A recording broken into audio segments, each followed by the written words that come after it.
pagdating o pagbabalik sa aking channel mga ginoo at binibini. Ako ito, ang inyong binibining Dani.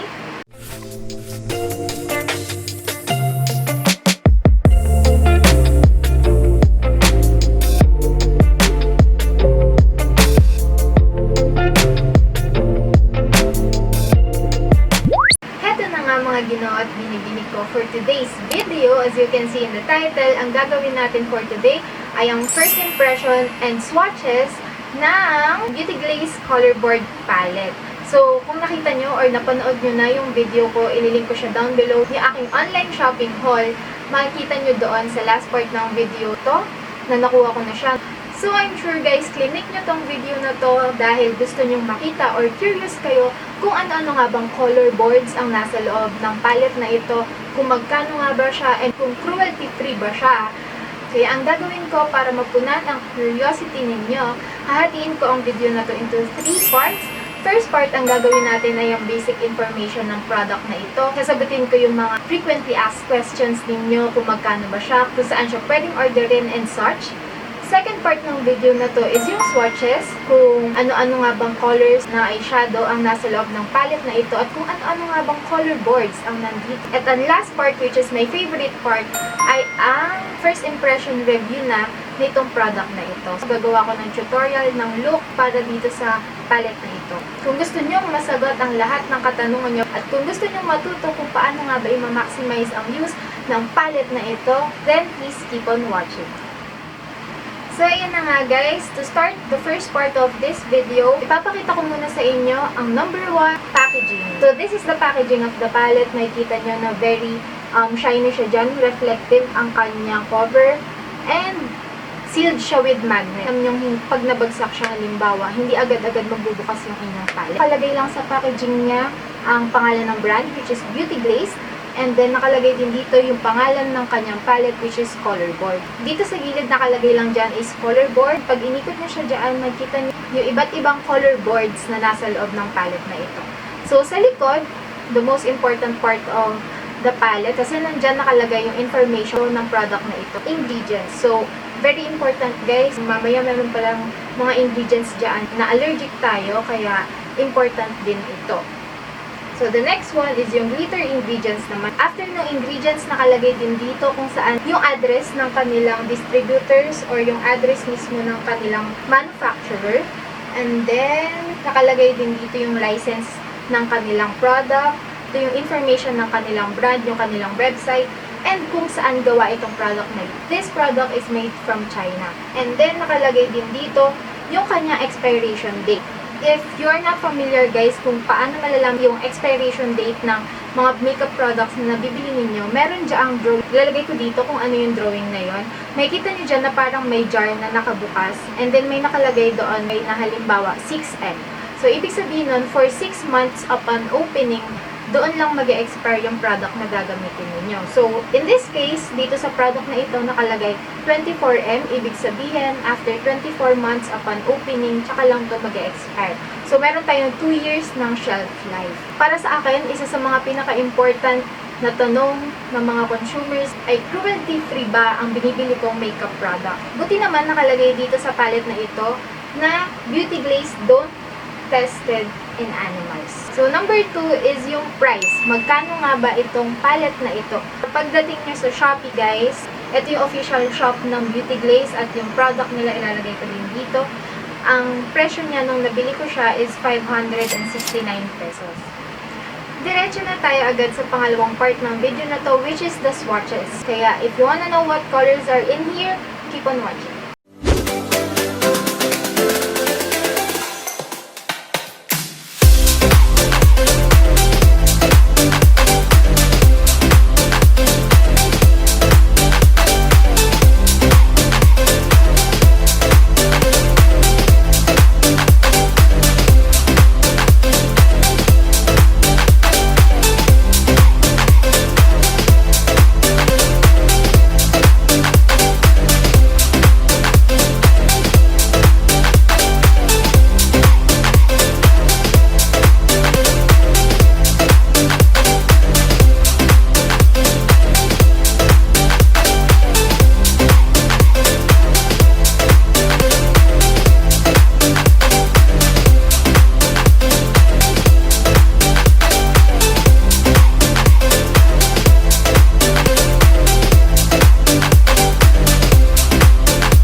naman kung ano-anong eyeshadow finishes ang meron sa eyeshadow palette na ito. Nakita natin, majority of them are matte. Marami ding mga shimmer na shades. And then, yung pinaka-promising na part dito sa eyeshadow palette na ito is yung mga glitter. Kaya ko nasabing promising yung mga glitter eyeshadows na nandito sa palette na ito is because nung sinuswatch ko siya, hindi ko na kailangan maglagay pa ng glue or adhesive para mas maganda yung payoff ng glitter eyeshadow. So, of course, after the swatches, ano pa nga ba, itatry na natin itong palette na ito. Proceed na tayo sa part 3 ng video na ito. At nagbabalik na ako mga ginoo at binibini ko para sa third part ng ating video, which is yung first impression and yung tutorial naman. So nakikita nyo, tapos ko na gawin ang aking left eye, and since kakatapos lang ng Pride Month nitong nakaraang buwan, naisipan ko na why not rainbow na lang ang gawin ko. Nilagyan ko lang siya ng kaunting clouds dyan. So naka-zoom in na kayo and simulan na natin yung tutorial. First thing to do guys is to prime your lids. You can use, kung meron kayong eyeshadow primer dyan, mas better, yun yung gamitin ninyo. And kung wala naman kayong eyeshadow primer, kagaya ko, pwede kayong gumamit ng kahit anong concealer na meron kayo dyan sa inyo. So, ayan guys, naglagay lang ako nitong isa kong eyeshadow shield. So, the first color na ginamit ko dyan is ito. Magsisimula ako dito sa inner corner, palabas, dahil pa-dark ang gagawin kong eyeshadow. As in, directly ko siyang ipapat dyan sa aking inner corner.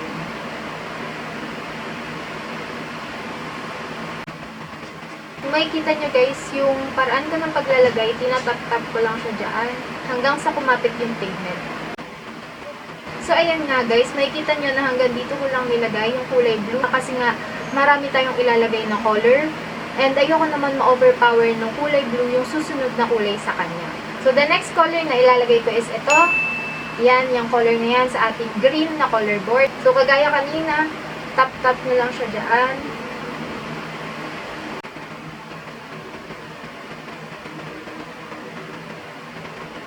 Sobrang bilis lumabas ng color payoff nitong palette na ito. So, ayan. I would stop there. Kasi baka kapag sinobrahan ko pa yung green na yan, hindi na magkasya yung 7 colors ng rainbow na ilalagay natin sa mata natin. So, next eyeshadow color naman ay ito. Kagaya ng background ko, medyo yellow. Again, pang ilang sabi ko na ito guys, ipat nyo lang yung color dyan. Lalabas talaga kaagad yung pigment niya since naglagay tayo ng concealer or primer bago tayo maglagay ng mga eyeshadow.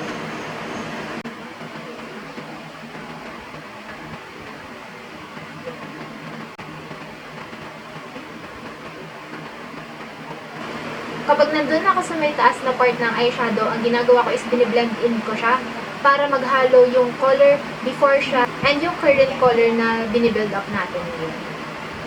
So, i-blend nyo lang siya paloob. Since green naman yung kasunod niya, hindi masyadong harsh yung nagiging itsura. And mas maganda pa siya tignan. Kung sa tingin nyo guys ay naghalo yung yellow and green or yung green and blue dyan sa inyong eyelids, hindi naman masama na bumalik. Kunin nyo ulit yung brush na ginamit nyo kanina. And lagyan nyo ulit ng kulay na sa tingin nyo medyo na wash out ng color na sumunod sa kanya. Ang kulay na ginamit ko para sa orange eyeshadow na ito is this. Galing siya doon sa Colorboard ng orange of course.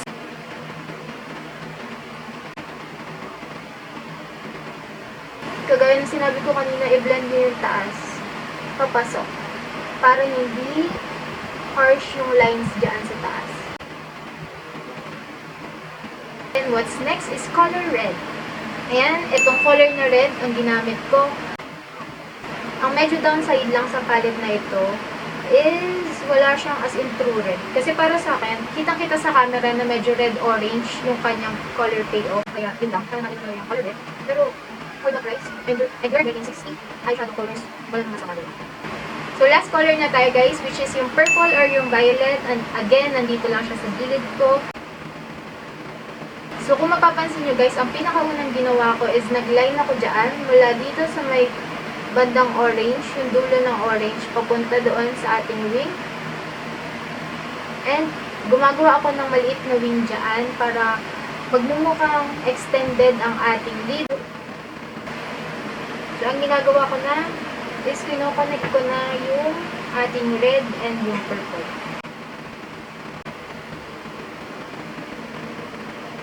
So, ayan guys, okay na ako dyan. Tatanggalin ko lang itong eyeshadow shade natin. And magpaproceed na tayo para sa ating clouds. So, ang gamit kong concealer guys is yung Maybelline Fitme na concealer in the shade Fair. Get any flat shader brush na meron kayo dyan. Mas maliit, mas maganda para mas precise yung lines na magagawa ninyo. We're starting sa ating inner corner again.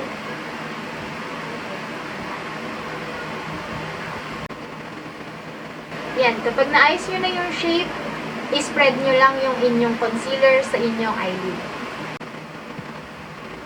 Kagaya nito, kailangan symmetrical yung magagawa mong designs, kaya it takes time and patience guys kapag gagawa kayo ng damit. The next cloud na ilalagay ko is nandoon siya sa may gitna ng blue and green na eyeshadow.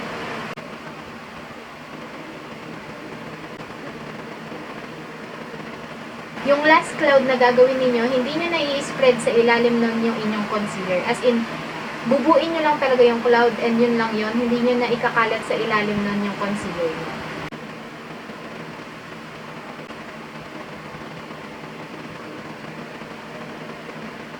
So what I'm gonna do now, kukuha lang ako nitong shade na ito.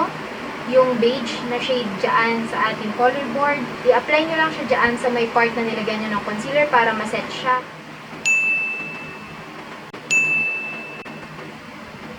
So, ayan guys, tapos na tayo sa ating mata.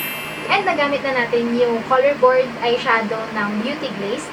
So, aayusin ko lang ang aking base, mag-aayos lang ako ng hair. And I will be giving you my final thoughts about this product.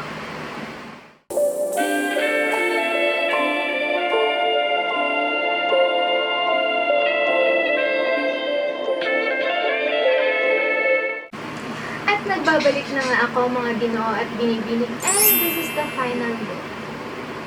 So ang tanong, i-recommend ko ba sa inyo na bilhin itong palette na ito?